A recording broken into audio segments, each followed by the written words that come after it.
nos acompaña el congresista electo por Frente Amplio, Marco Arana, el señor Marco Arana. Marco, bienvenido.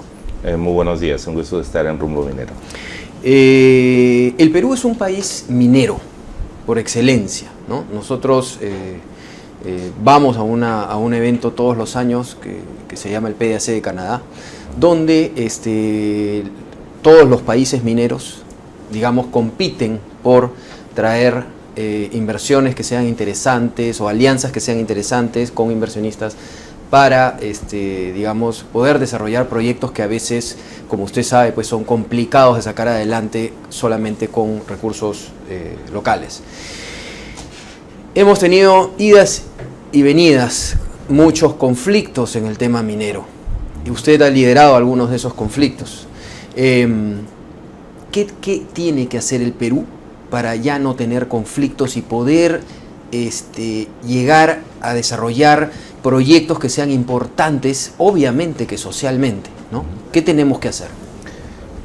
Jorge, lo primero que creo que debemos ponernos de acuerdo en el Perú es que el desarrollo económico de una nación no puede depender de una exclusiva actividad económica. Entonces, yo tengo una primera diferencia en relación a clasificar el Perú como un país minero. Entiendo las razones por las cuales esa clasificación existe, es decir, es la principal actividad de exportación, es la principal actividad generadora de divisas del país. Entiendo la calificación y no niego, y creo que siempre lo he dicho además, la importancia que la minería tiene que jugar en la economía del país.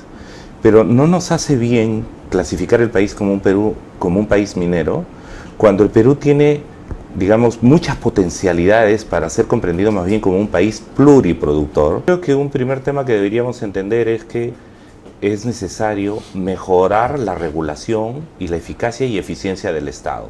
O sea, con un Estado comido por la corrupción, con un Estado muchas veces con mecanismos de puertas giratorias en las que conflictos de intereses que tienen las empresas o que tienen actores políticos pasan, un día están en el lado de la empresa, otro día están aprobando ellas en el lado del Ministerio de Energía y Minas, y no tenemos mecanismos para regular eso, nos genera problemas que tenemos. O por ejemplo, con mecanismos ineficientes para la fiscalización ambiental, para el tema del buen gasto del canon minero, porque todos sabemos que pero el canon todo minero, eso es el papel del Estado. En eso estamos de acuerdo. Es también. el papel del Estado y es porque el papel... no son las mineras las que deciden cómo gastar, pero es ahí, el Estado. Oscar, pero ahí es un tema que también yo quiero que entendamos que tenemos que discutir en ese país.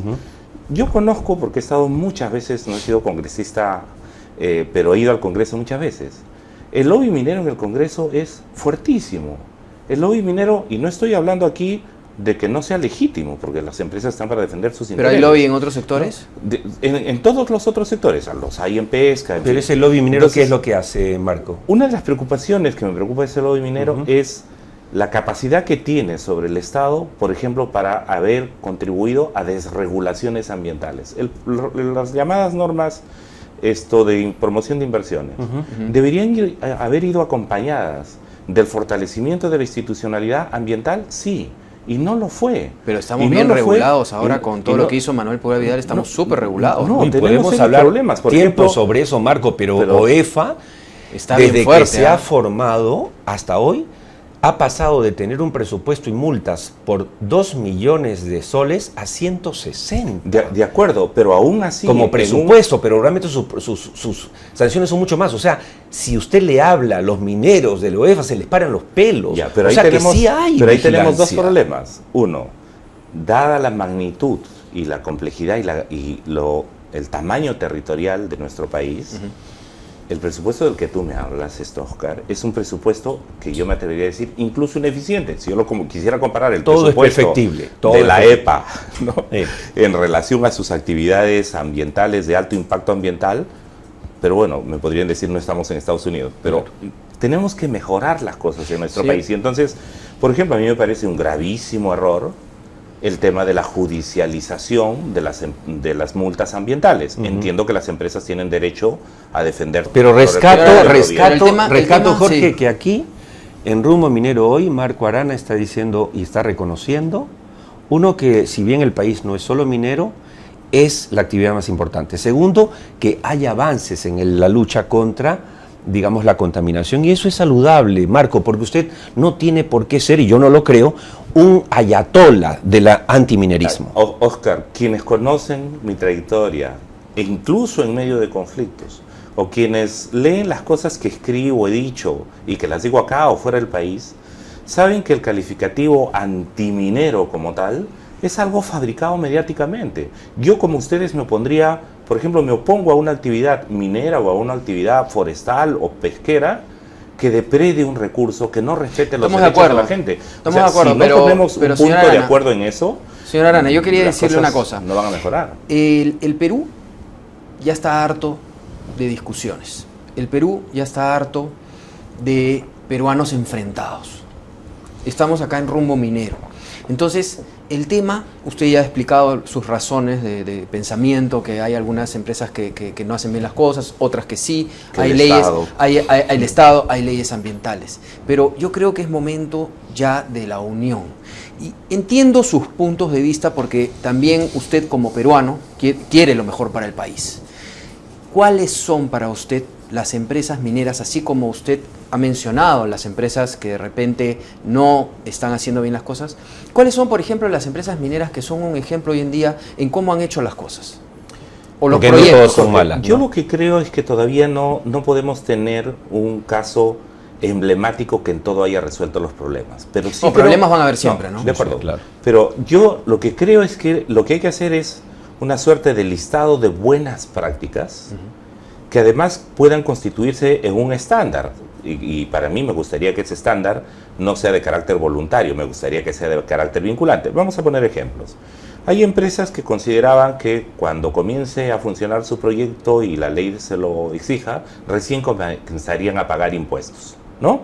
Y por tanto recién habría canon. Algunas empresas hicieron aprendizaje y dijeron, por delante la inversión social antes de que comience la operación. Y no es solo una, hay dos o tres, por lo menos, hay varias. Claro. Entonces, bueno, es una buena práctica, por ejemplo, ¿de acuerdo? Segundo, hay otras que dijeron, bueno, como es nuestra plata, nosotros vamos a decidir a quién premiamos y a quién castigamos. Y si hay alguno crítico o a quien nos parece que está molestando el avance como la empresa quisiera, lo sancionaban. Entiendo que hay un debate en un sector empresarial diciendo, ¿y esos fondos en realidad, dado que van a ser sobre la base de la extracción de recursos en un territorio y de un país, no deberían ser manejados de manera transparente, auditada, por las propias autoridades locales sin una intervención manipuladora de la empresa? Tengo entendido que hay algunas empresas que están comenzando a decir el fortalecimiento institucional de municipios o de gobiernos regionales o de los órganos de control del gasto, en este caso la Contraloría, en fin, sería el camino, en vez de pensar que es una dádiva, ¿no? Y es una especie de favor que le hacen a las comunidades. No, están cumpliendo con una obligación que tiene que ver, en última instancia, con el interés de que su inversión sea rentable. Pero ahí tenemos un problema. Entonces ahí se podría mejorar, me parece que se puede mejorar. Ahí tenemos un problema que se repite mucho. Y no quiero echarle la culpa al gobierno, pero la verdad es que es así. Muchas veces las empresas mineras, al margen, como usted está diciendo que hay algunas que de repente alguna cosa no hicieron bien, las empresas mineras cumplen con pagar y muchas veces la empresa minera le ofrece al pueblo, le dice, a la comunidad, le dice, oye, mira, con el canon se van a poder hacer estas cosas y estas otras cosas. Pero es una realidad también que no se ejecuta el gasto, que el gobierno no hace nada y entonces no se ve, obviamente, una persona de la comunidad dice, oye, vino la minera, tenemos algunas cosas que nos incomodan y nos dijeron que iba a pasar esto y el otro y no hay nada. Promedio de gasto de regiones, 15% del canon. Eso también es una problemática real, ¿no es cierto? Claro, es un problema de ida y vuelta. Además, que el problema, Jorge, que está señalando no solamente es incapacidad de gasto, sino cómo el Estado, y estoy hablando ahora del Estado, ¿no?, mejora la eficiencia de los gobiernos regionales o locales donde se van a producir ese tipo de inversiones. Y aquí hay un concepto que hay que reconocer que para un sector empresarial, para un sector de los medios de comunicación, les resulta tóxico, ¿no? O por lo menos les da miedo, planificación. Porque yo puedo dar fe, por ejemplo, de lo que pasa en mi región. Hasta el 2002, el canon minero, es decir, la actividad minera comenzó en el 93. Hasta el 2002, si uno mira por las leyes que existían, el canon minero era insignificante.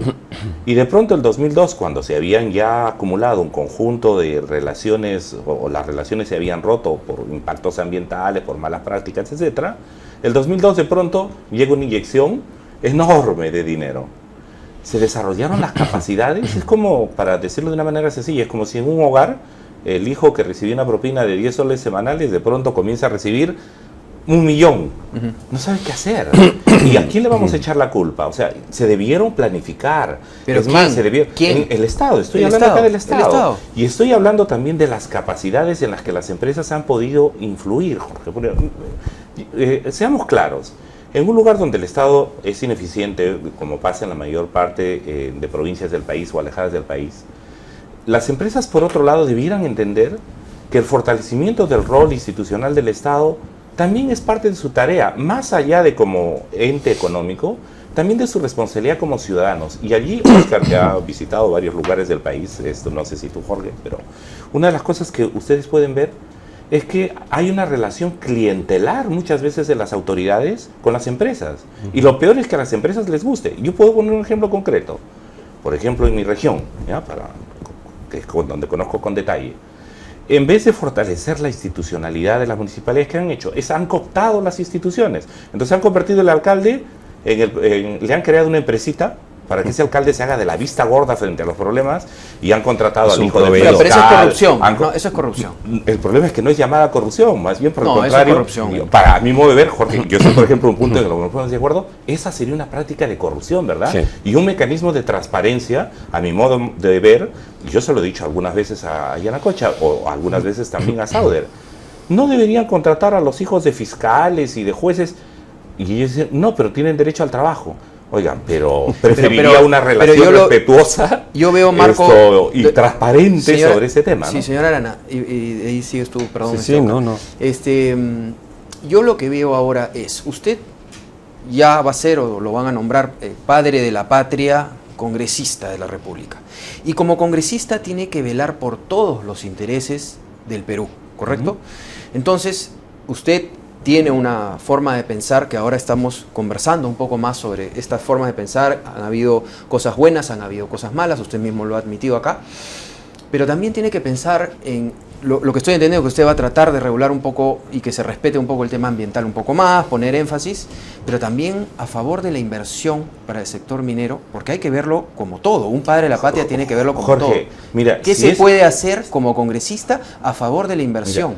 Porque acá estamos en rumbo minero, disculpe que toque el tema de minería. Dice a dónde he venido, pero yo digo, si no mejoran los marcos institucionales, si no mejoran los mecanismos de transparencia, por ejemplo, en el caso de la iniciativa de transparencia internacional, ¿no? El famoso IT, ¿no? Sí. Si eso avanzara, no solo en el tema de la rendición de cuentas, sobre el que hemos avanzado mucho, hay que reconocerlo, ¿no?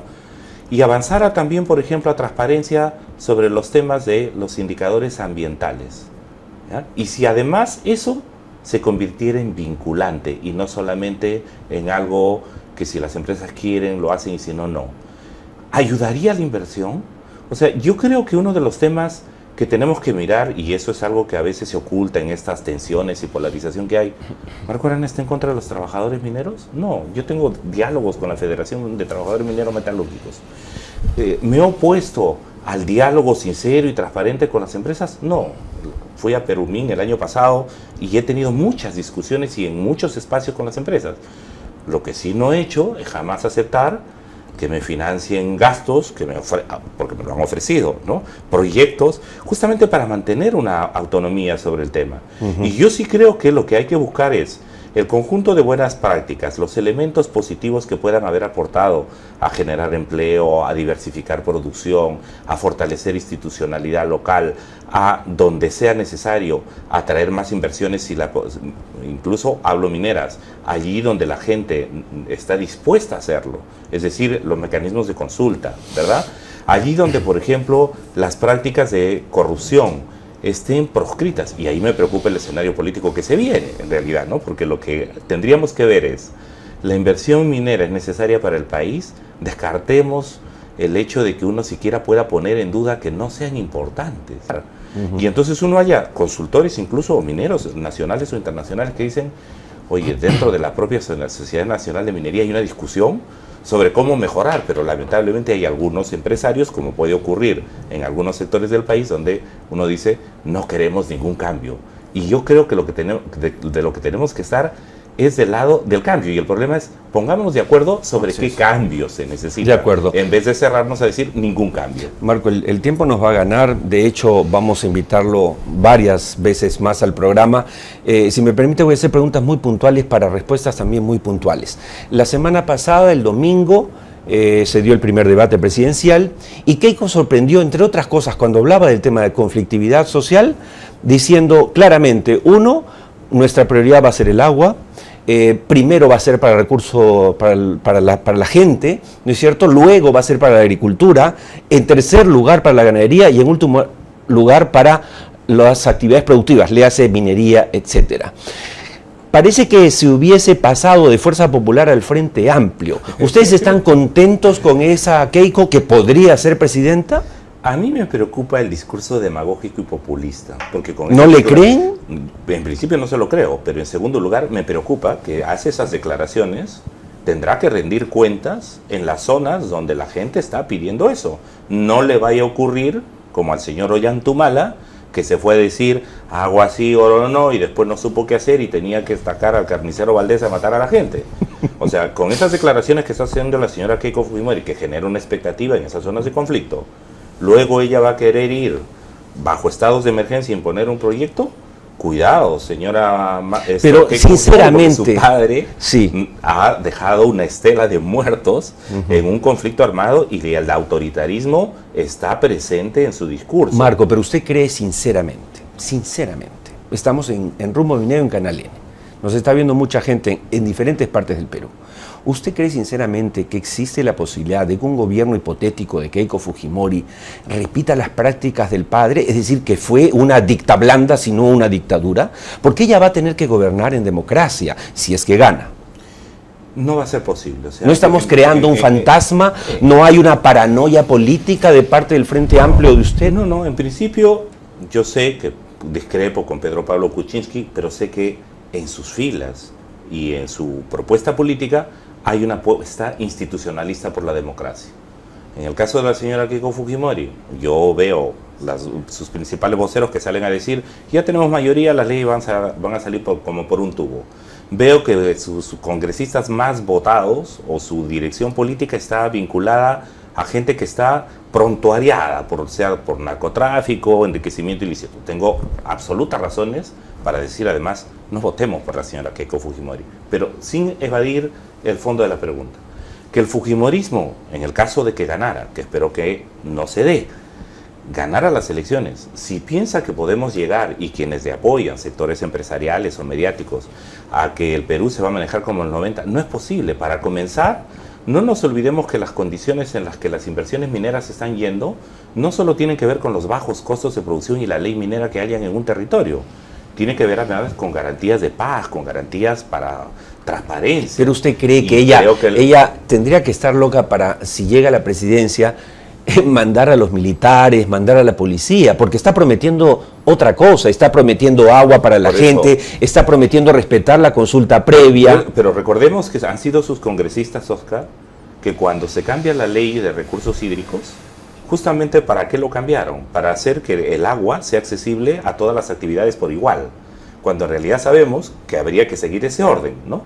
Consumo humano, o sea, sus declaraciones, agricultura, sostenibilidad. Disculpe lo que interrumpa, lo que pasa es que nos está ganando el tiempo, pero digamos, sus declaraciones querrían decir de que si Keiko Fujimori ganase, ¿el Frente Amplio va a ser abiertamente opositor a las medidas de eso o va a ser una oposición democrática? ¿Cuál va a ser la actitud y frente además al tema minero? Nosotros vamos a hacer una oposición democrática. Exigiremos, por ejemplo, que se mejoren las regulaciones, los marcos institucionales, etcétera. Ahora, creemos nosotros que tanto Keiko Fujimori como el señor Pedro Pablo Kuczynski y nosotros los que somos actores en estos temas porque vivimos en zonas mineras, o ustedes que trabajan, por ejemplo, en los temas mineros con un nivel de especialidad y profundidad mayor, Creo que tenemos que ser conscientes que la minería está siendo la principal fuente de conflictos socioambientales del país. Con eso no se puede vivir.